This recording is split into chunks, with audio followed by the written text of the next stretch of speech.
என் பெயர் நீலவேணி. எந்த ஒரு குழந்தையாக இருந்தாலும் அப்பா, அம்மா நல்லபடியாக இருக்க வேண்டும் என்றுதான் பிரார்த்தனை செய்வார்கள். ஆனால் என்னுடைய பிரார்த்தனை எனது அம்மா சீக்கிரம் சாக வேண்டும் என்பதே. கேட்கும் உங்களுக்கு வித்தியாசமாக தோன்றலாம். ஆனால் அவரால் நான் பட்ட துன்பம் கொஞ்சம் நஞ்சமல்ல. ஒரு மகளுக்கு உச்சபட்சமாக கொடுமை செய்ய முடியும் என்றால் அது என் அம்மாவாகத்தான் இருக்கும். அந்த கொடுமையை அனுபவித்தது நானாகத்தான் இருப்பேன். எனக்கு 18 வயதாகிறது. இப்பொழுது எனது வயிற்றில் ஒரு குழந்தையும் உள்ளது. அந்த குழந்தை எனக்கு நடந்த கொடுமையின் அடையாளம்.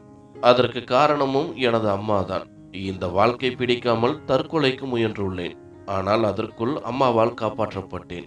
என் அம்மாவின் மேலும் என்னை சீரழித்த அந்த கயவனின் மேலும் கோபம் அதிகமாகவே இருந்தது. ஆனால் என் சூழ்நிலை அவர்களை எதுவுமே செய்ய முடியவில்லை.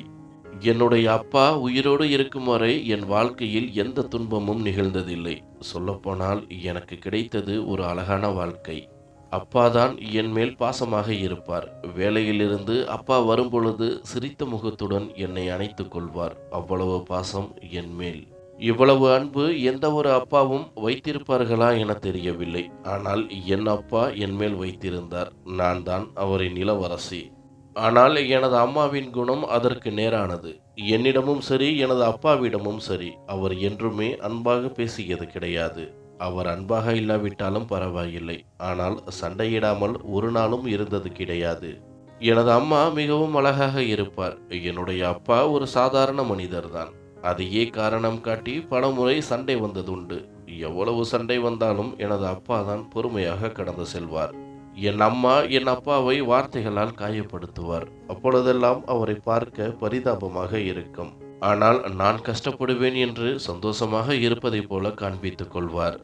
அம்மாவிற்கு அப்பாவை பற்றி மட்டுமல்ல, என்னை பற்றியும் எந்த கவலையும் கிடையாது. அம்மாவின் உலகம் தனி உலகம். சாயங்காலமானால் தன்னை அலங்கரித்துக் கொண்டு வெளியே சென்று விடுவார். இரவு 12 மணி வரை வீட்டிற்கு வருவது கிடையாது. அப்பொழுதெல்லாம் அப்பாதான் என்னை கவனித்துக் கொள்வார். நானும் பலமுறை அம்மாவிடம் கேட்டதுண்டு, வெளியில் எங்கு செல்கிறீர்கள் என. ஆனால் அப்பொழுதெல்லாம் அவர் என் மேல் கோபம்தான் படுவார். பதில் ஏதும் வராது. அதன் பிறகு நானும் கேட்பதை விட்டுவிட்டேன். இது பற்றியும் அப்பா அம்மாவிடம் கேட்டதுண்டு. அப்பொழுதெல்லாம், அம்மா, உன்னை போல ஒரு மனிதனை திருமணம் செய்து கொண்டதே பெரிய விஷயம். உனக்கு என்னை பற்றி கேட்கும் எந்த அருகதையும் கிடையாது. உனக்கு பதில் சொல்ல வேண்டிய அவசியமும் இல்லை என்பார்.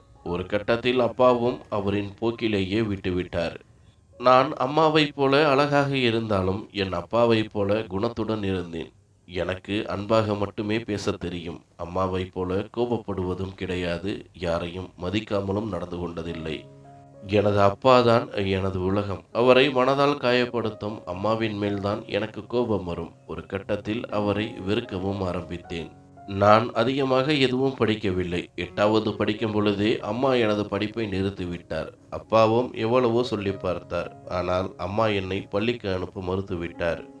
அம்மா சரியில்லை என்றாலும் அப்பா இருக்கின்றார் என நிம்மதி அடைந்தேன். ஆனால் அந்த நிம்மதியும் கூட நீண்ட காலத்திற்கு நிலைக்கவில்லை.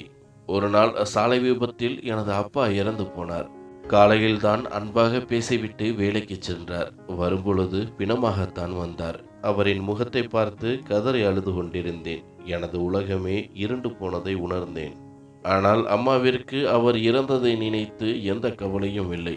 எப்பொழுதும் போல சாதாரணமாகவே இருந்தார். அவரின் கண்களிலிருந்து பேருக்கு கூட கண்ணீர் துளிகள் வரவில்லை.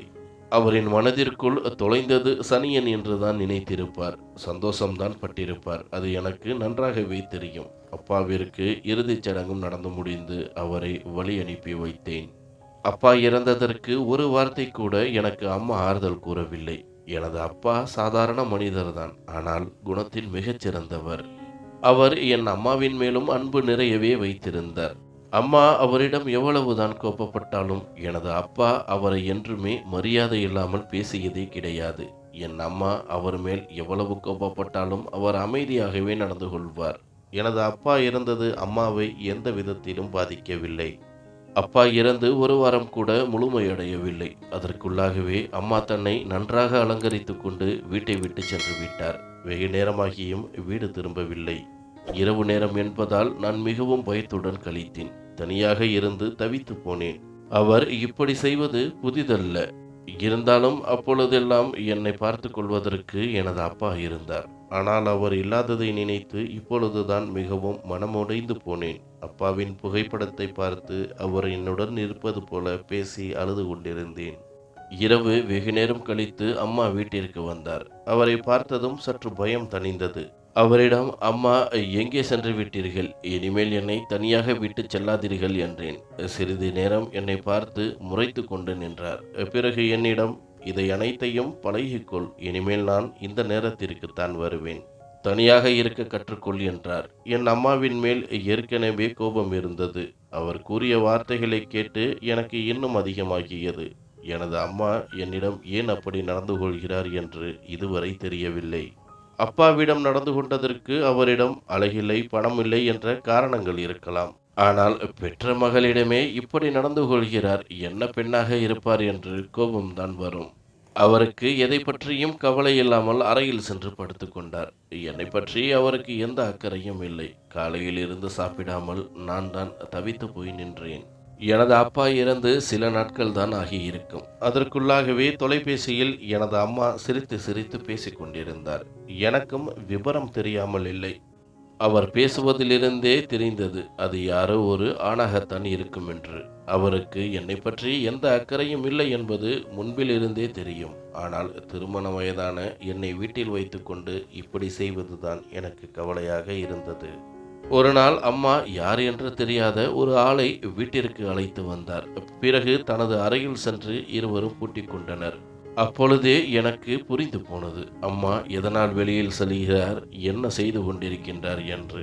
நானும் எனது அறைக்கு சென்று அப்பாவை நினைத்து அழுது கொண்டிருந்தேன். இதைப் போல 2-3 முறை நடக்க ஆரம்பித்தது. யார் என்றே தெரியாத புதிய புதிய ஆட்கள் வீட்டிற்கு வரத் தொடங்கினர். என்னால் அதற்கு மேலும் பொறுத்து கொண்டு இருக்க முடியவில்லை. ஒரு நாள் அம்மாவிடம் கோபப்பட ஆரம்பித்தேன். அம்மா, உங்களுக்கு வெட்கமாக இல்லையா? அப்பா இறந்து சில நாட்கள் கூட ஆகவில்லை, அதற்குள்ளாகவே இவ்வளவு ஒரு கீழ்த்தரமான வேலை செய்து கொண்டிருக்கின்றீர்கள். உங்களுக்கு மனசாட்சி இல்லையா என கோபப்பட்டேன். எனது கோபத்தை பார்த்து அவரும் கோபப்படுவார் என்றுதான் நினைத்தேன். ஆனால் மாறாக சிரித்து கொண்டிருந்தார். பிறகு என்னிடம், நீ எனது இறந்து போன கணவரின் மகள், அவ்வளவுதான். உன்னுடைய வேலை என்னவோ அதை மட்டும் பார், தேவையில்லாமல் எனது வாழ்க்கையில் தலையிடாதே என்றார். அவர் கூறிய பதிலை கேட்டு எனக்கு வித்தியாசமாக இருந்தது. அதன் அர்த்தம் என்னவாக இருக்கும் என்று யோசித்து கொண்டிருக்கும் பொழுதே மீண்டும் அவர் பேசத் தொடங்கினார். திருமணத்திற்கு முன்பு நான் மிகவும் சந்தோஷமாக இருந்தேன். எனக்கு நிறைய நண்பர்களும் அவர்கள் மூலமாக சந்தோஷமும் நிறையவே கிடைத்தது. எனது நடவடிக்கைகளை பார்த்து கோபப்பட்ட என் அப்பா உன் அப்பாவோடு திருமணம் செய்து வைத்தார். அப்பொழுது அவரோடு சிறு குழந்தையாக நீயும் இருந்தாய். நீ நினைப்பது போல நான் உன்னை பெற்ற அம்மா கிடையாது. இவ்வளவு நாள் வேண்டா வெறுப்பாக உன்னை வளர்த்து வருகிறேன், அவ்வளவுதான். உன் அப்பாவிடமும் பல முறை சொல்லியும் பார்த்தேன், நமக்குள் ஒத்து வராது, என்னை விவாகரத்து செய்து விடுங்கள் என்று. ஆனால் அவர் கேட்பதாக இல்லை. அவருடன் சண்டை சச்சரவு என ஆரம்பித்தது. திருமண நாளிலிருந்து இதனால் வரை உனது அப்பாவை எனக்கு சுத்தமாக பிடிக்கவில்லை. அதனால் என்னை தொடவும் அனுமதித்ததில்லை. அந்த சந்தோஷத்தை நான் வெளியிலிருந்து பெற்றுக்கொண்டேன். இது உனது அப்பாவிற்கும் நன்றாகவே தெரியும். அதன் மூலமாக எனக்கு நிறைய காசும் கிடைத்தது. அதை வைத்து எனது தேவைகளை பூர்த்தி செய்து கொண்டேன். எனக்கும் ஏதோ துணை வேண்டுமே என்று நினைத்துதான் இதனால் வரை உனது அப்பாவுடன் வாழ்ந்துவிட்டேன். நீயும் அப்பாவைப் போல என் வழியில் வராமல் இருந்தால் நல்லது. இல்லையென்றால் உனக்கு கடைசி வரை நிம்மதி இல்லாமல் போய்விடும் என மிரட்டிவிட்டு சென்றார். அவர் கூறியதை கேட்டு நான் அதிர்ச்சியடைந்தேன். இப்பொழுதுதான் அனைத்தும் புரிய ஆரம்பித்தது. அப்பாவை நினைத்தும் கவலையாக இருந்தது. இவ்வளவு வருடங்கள் பெண் என்ற போர்வையில் இருக்கும் ஒரு பேயோடு வாழ்ந்து இருக்கின்றார் என்று. எனக்கு அவரோடு இருக்கவே பயமாகி போனது. எங்கே என்னையும் கொடுமைப்படுத்தி காசுக்காக ஏதாவது செய்து விடுவாரோ என்று. இருந்தாலும் மனதின் ஓரம் அப்படியெல்லாம் செய்ய மாட்டார் என்ற நம்பிக்கையும் இருந்தது. எவ்வளவு சீக்கிரம் இங்கிருந்து செல்ல முடியுமோ சென்றுவிட வேண்டும் என முடிவெடுத்தேன். ஆனால் எங்கு செல்வது? எங்களுக்கென்று உறவினர்கள் யாரும் இல்லை. அப்படியே இருந்தாலும் என்னை ஏற்றுக்கொள்ளவும் மாட்டார்கள். என்ன செய்வதென்று புரியாமல் என் வாழ்க்கையை நினைத்து கவலையடைந்தேன். ஒரு நாள் அம்மா அதிகாலையிலேயே எழுந்து சமையல் வேலைகளை பார்த்து கொண்டிருந்தார். எனக்கே ஆச்சரியமாக இருந்தது. என்னிடமும் அன்பாக விசாரித்து கொண்டிருந்தார். நானும் என்ன நடக்கிறது என புரியாமல் அவர் கேட்ட கேள்விகளுக்கு பதில் கூறிக்கொண்டிருந்தேன். பிறகு இருவருமாக அமர்ந்து சாப்பிடத் தொடங்கினோம்.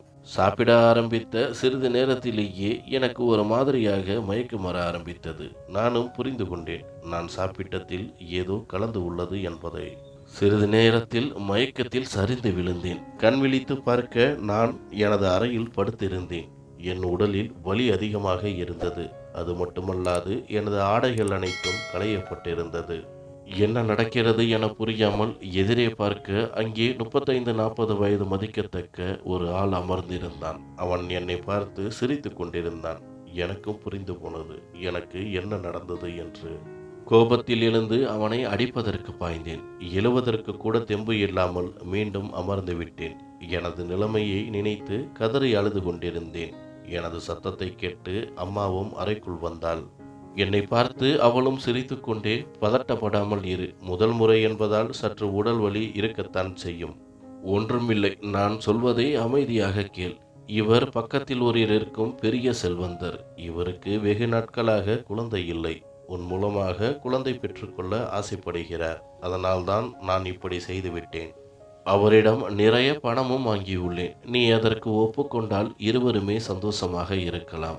இல்லையென்றால் உன்னை கஷ்டப்படுத்தி சம்மதிக்க வைக்க வேண்டி வரும். நன்றாக யோசித்து முடிவு எடு என்றார். அவர் பேச பேச எனக்கு கோபமாகத்தான் வந்தது. நானும் கோபத்துடன் முடியவே முடியாது என மறுத்துவிட்டேன். அம்மாவும் கோபப்பட்டு 2-3 முறை என்னை அறைந்தார்.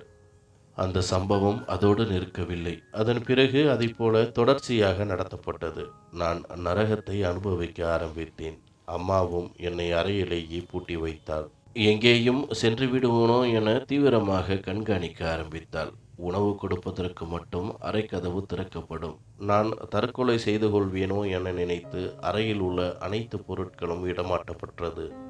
அந்த செல்வந்தருக்கு தெரிந்த மருத்துவர்கள் எனது வீட்டிலேயே வந்து என்னை பரிசோதித்து விட்டு செல்வர். சில நாட்கள் கழித்து அவர்கள் நினைத்தது போல நானும் கர்ப்பமானேன். எனக்கு இந்த குழந்தையை சுமப்பது வெறுப்பாகத்தான் இருந்தது. அம்மாவையும் என்னை நாசம் செய்து கொண்டிருக்கும் அவனையும் கொல்ல வேண்டும் என்று மனம் விரும்பியது. ஆனால் அவர்கள் இருந்த பலத்திற்கு என்னால் ஒன்றுமே செய்ய முடியவில்லை. சில மாதங்கள் கழித்து ஒரு குழந்தையும் பிறந்தது. வீட்டிலேயே அனைத்து ஏற்பாடுகளும் செய்யப்பட்டு குழந்தை பிறந்தது. குழந்தை பிறந்த சில நாட்களிலேயே அந்த செல்வந்தர் எடுத்து சென்று விட்டார். அதை நினைத்து எனக்கு எந்த கவலையும் இல்லை. காரணம், எனது விருப்பமே இல்லாமல் நடந்தது. அதன் பிறகு அம்மாவிற்கு வேண்டிய பணம் கிடைத்து விட்டது. இப்பொழுது என்னை விட்டு விடுவாள். நாம் வேறு எங்கேயாவது சென்று மரியாதையான வாழ்க்கையை வாழ்ந்து விடலாம் என்று தான் நினைத்தேன். ஆனால் அதிலும் மண் விழுந்தது. என்னை அடைத்து வைத்து சித்திரவதை செய்து வந்த அம்மா அதன் பிறகு சில பேரிடம் என்னை கட்டாயப்படுத்தி இருக்க வைத்தாள். வந்தவர்களில் சில பேர் என்னிடம் பாவம் பார்த்து ஒன்றுமே செய்யாமல் சென்று விடுவர். சில பேரோ என்னை அடித்து உதைத்து தனது ஆசைகளை தீர்த்து கொண்டனர். வந்தவர்கள் தினம் தினம் நரகத்தை காண்பித்து விட்டு சென்றனர். இப்படியாக 6 மாத காலங்கள் கழிந்தது.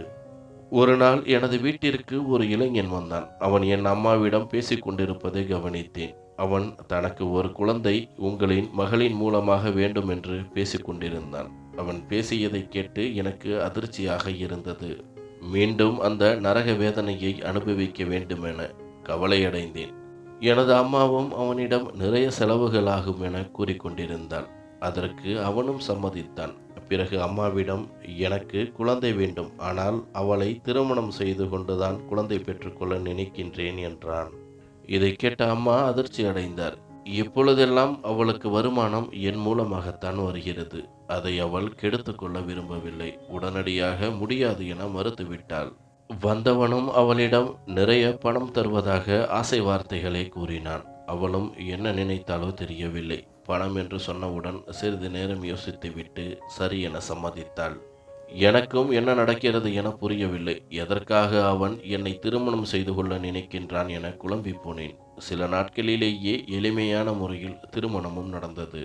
நானும் திருமணத்திற்கு சம்மதித்தேன். காரணம், இந்த நரகத்திலிருந்து எப்படியாவது தப்பிவிட வேண்டும் என்ற எண்ணம் மட்டுமே இருந்தது. அதற்கான வழியாக திருமணத்தை பயன்படுத்தி கொண்டேன். திருமணம் முடிந்து இளைஞனின் வீட்டிற்கு வர நான் அதிர்ச்சி அடைந்தேன். காரணம், அது ஒரு மிகப்பெரிய பங்களாவாக இருந்தது. அவர்கள் பெரிய பணக்காரர்கள் என்பதை புரிந்து கொண்டேன். முதலிரவு அறையில் காத்திருந்தேன். அவனுக்கு வேண்டுமானால் அது முதலிரவாக இருக்கலாம். ஆனால் எனக்கு அப்படியல்ல. பல இரவுகள் கடந்துவிட்டது.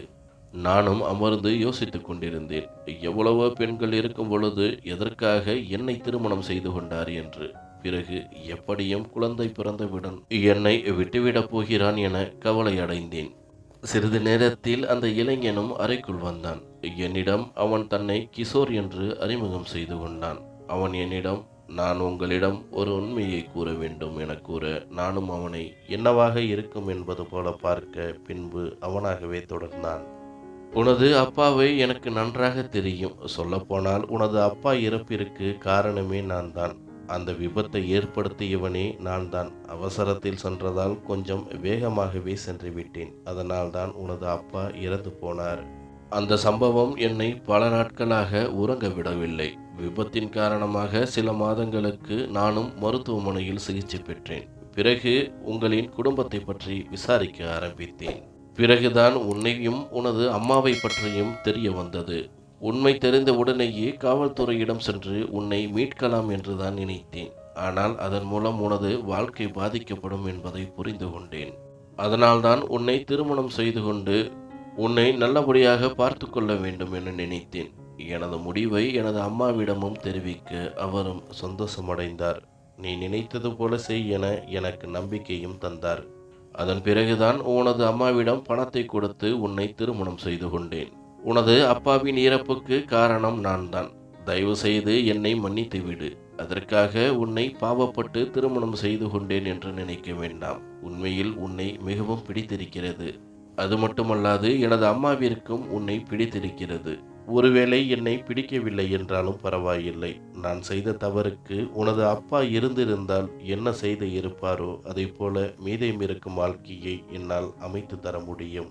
எதுவாக இருந்தாலும் நீதான் நன்றாக யோசித்து நல்ல முடிவு எடுக்க வேண்டும் என்றார். அவர் கூறியதை கேட்டு அப்பாவை நினைத்து கவலையடைந்தேன். பின்பு மனதை தேற்றிக்கொண்டு, அப்பாவின் விதி அவ்வளவுதான், இனி அவர் திரும்ப வரப்போவதில்லை என்பதை புரிந்து கொண்டேன். பிறகு நானும் அவரிடம் உங்களுக்கு மனைவியாக இருப்பதற்கு சம்மதிக்கின்றேன் என சம்மதம் தெரிவிக்க அவரும் சந்தோஷமடைந்தார். வாழ்க்கையில் முதல் முறையாக எனது அனுமதியுடன் அனைத்தும் அன்று இரவு நல்லபடியாக நடந்து முடிந்தது. சொன்னது போலவே அவர் என்னை அன்பாக பார்த்து கொண்டார். அது மட்டுமல்லாது மாமியாரும் மிகவும் நல்லவராக இருந்தார். என்னிடம் ஒரு அம்மாவைப் போல நடந்து கொண்டார். எப்படியெல்லாம் கஷ்டப்பட்டு இருந்தாலும் கடைசியில் நல்ல வாழ்க்கை கிடைத்து விட்டது என்று சந்தோஷம் அடைந்தேன். அங்கே வளர்ப்பு அம்மாவும் சில நாட்கள் வரை என்னால் வந்த பணத்தை வைத்து மகிழ்ச்சியாக இருந்தார். ஆனால் அவரின் மகிழ்ச்சி அதிக நாள் நீடிக்கவில்லை. அவருக்கு பெரும் வியாதி ஒன்று தொற்றிக்கொண்டது. என்னால் சம்பாதித்த மொத்த பணமும் அவரின் வைத்திய செலவிற்கே தீர்ந்து போனது. வாழும் ஒவ்வொரு நாளையும் மரண வேதனையுடன் கழித்து வந்தார். எனது கணவர்தான் ஒரு நாள் என்னை வற்புறுத்தி அவரை காண்பதற்காக அழைத்து சென்றார். அப்பொழுது கூட நான் அவரிடம் எதுவுமே பேசவில்லை. அவர்தான் என்னிடம் கைகளை கூப்பி கண்ணீர் விட்டு மன்னிப்பு கேட்டுக்கொண்டிருந்தார். ஒரு சில நாட்களில் அவரும் இறந்து போனார். இறப்பிற்கு கூட நான் செல்லவில்லை. என் கணவரையும் செல்ல வேண்டாம் என்று கூறிவிட்டேன். கடைசியில் யாருமில்லாத அனாதை பிணமாக அடக்கம் செய்யப்பட்டார். அவரை நினைத்து எனக்கு எந்த கவலையும் இல்லை. எனக்கும் எனது அப்பாவிற்கும் அவர் செய்த துரோகம் மட்டுமே என் மனதில் நிறைந்து இருந்தது. பழைய வாழ்க்கையை அனைத்தையும் மறந்து நானும் கணவரும் சந்தோஷமாக வாழ்ந்து வருகிறோம். எங்களின் அன்பிற்கு அடையாளமாக 2 குழந்தைகள் பிறந்தது. அவர்கள்தான் என் உலகம் என்று வாழ்ந்து வருகிறேன். நன்றி.